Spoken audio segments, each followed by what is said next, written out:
kita harus melihat dulu sudut pandang. Dalam hal ini penyidik katakan seperti itu. Dia memandang perkara narkoba yang ditanganinya itu, kedapatannya itu sebagai penggunakah atau sebagai pengedarkah. Selama ini para artis Indonesia atau pada artis kita itu umumnya kan pengguna. Mereka coba untuk menenangkan diri karena beban pekerjaan dan lain sebagainya. Nah, lain hal dengan yang non-artis mungkin di luar sana yang ditangkap BNN atau Polda atau yang lain-lain, mungkin bisa dikategorikan sebagai pengedar. Tapi yang namanya rehabilitasi yang diarahkan kepada panti rehabilitasi yang disiapkan oleh negara, dia akan menjalinya di sana. Karena itu sudah menjadi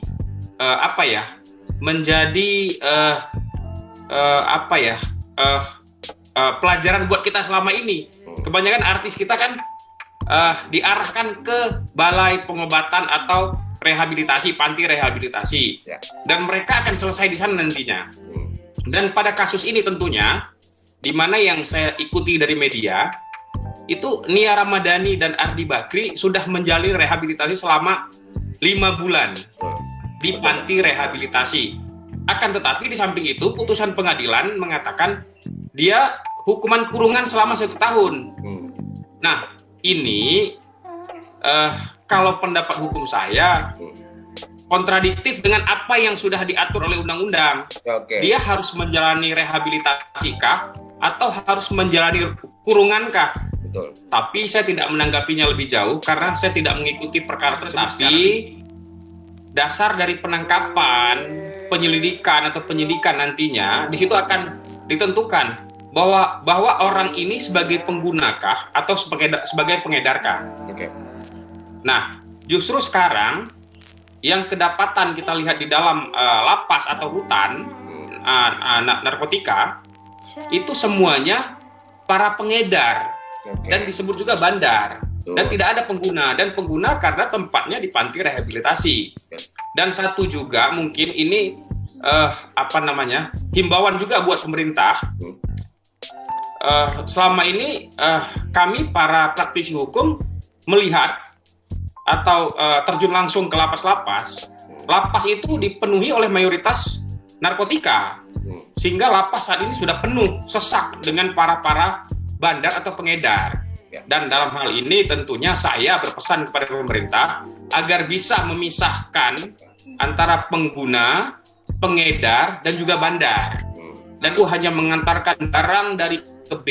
Yang namanya kurir kan definisinya messenger atau bahasa lain cuman mengantarkan, tidak menerima uang antara A ke A atau B ke B, kan gitu. Ya, Bang. Jadi tidak dia menerima uang atau menjual ke pihak lain. Misalkan si A atau Gojek lah atau Gosen lah misal gitu ya. Kita meminta Gosen untuk hadir ke tempat kita, pick up barang, terus diantar ke si B misalkan, atau sebut namanya Adi lah misalkan gitu ya.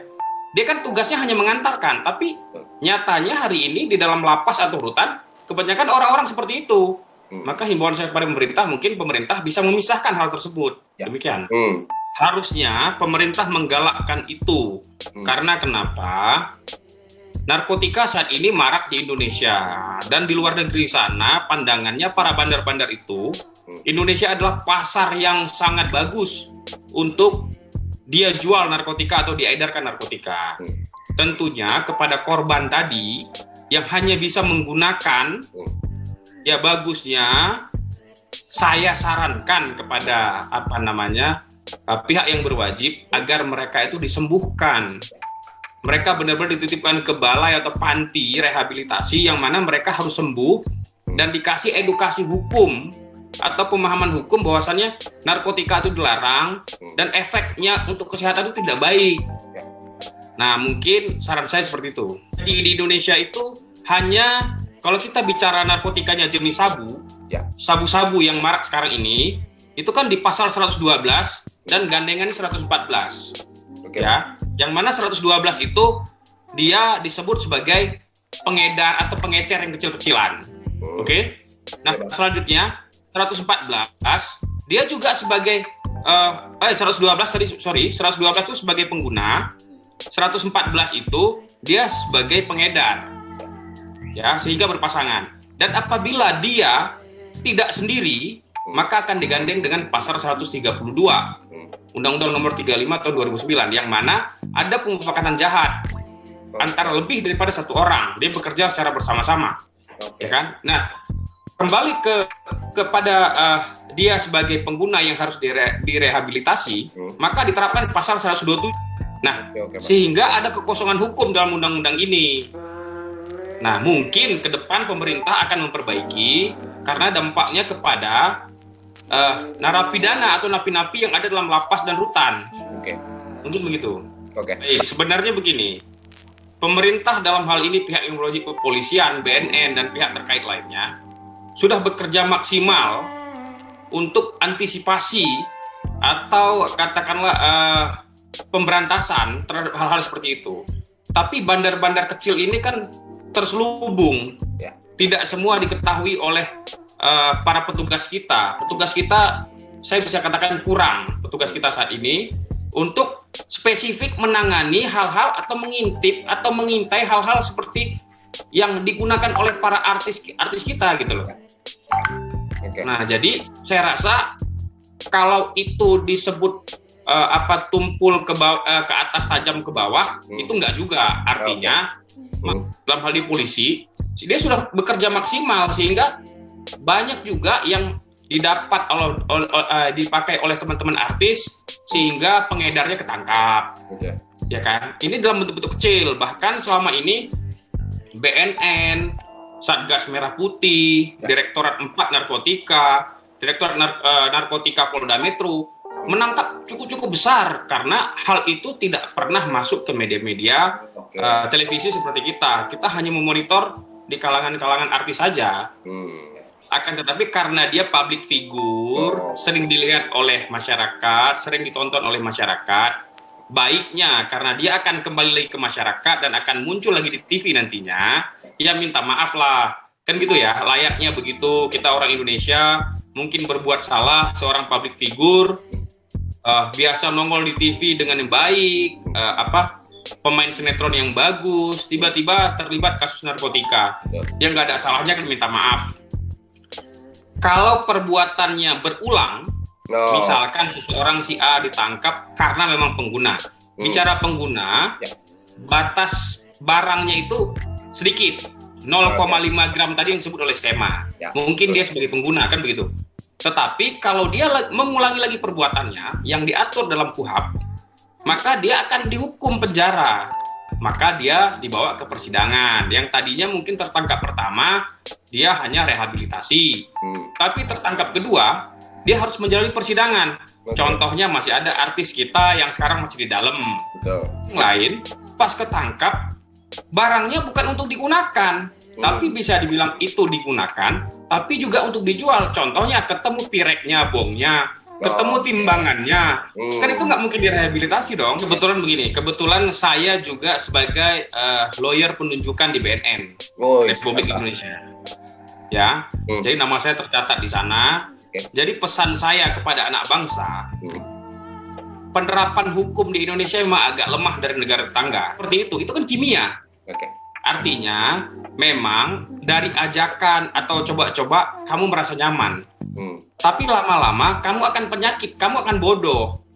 Otak kamu akan berhenti untuk berpikir karena itu kimia, kamu sedot itu kimia, uap yang bisa menghambat sel-sel otak kamu gitu loh. Jadi mendingan menurut saya kamu jangan dekati narkoba. Karena kamu minum air putih, makan ikan asin aja tidur kamu enak gitu loh. Terus kamu bergaya di depan teman-temanmu karena hanya pakai narkotika, karena jenis sabu itu membuat kita lebih cool, kita nggak mau makan mungkin untuk diet, kan gitu.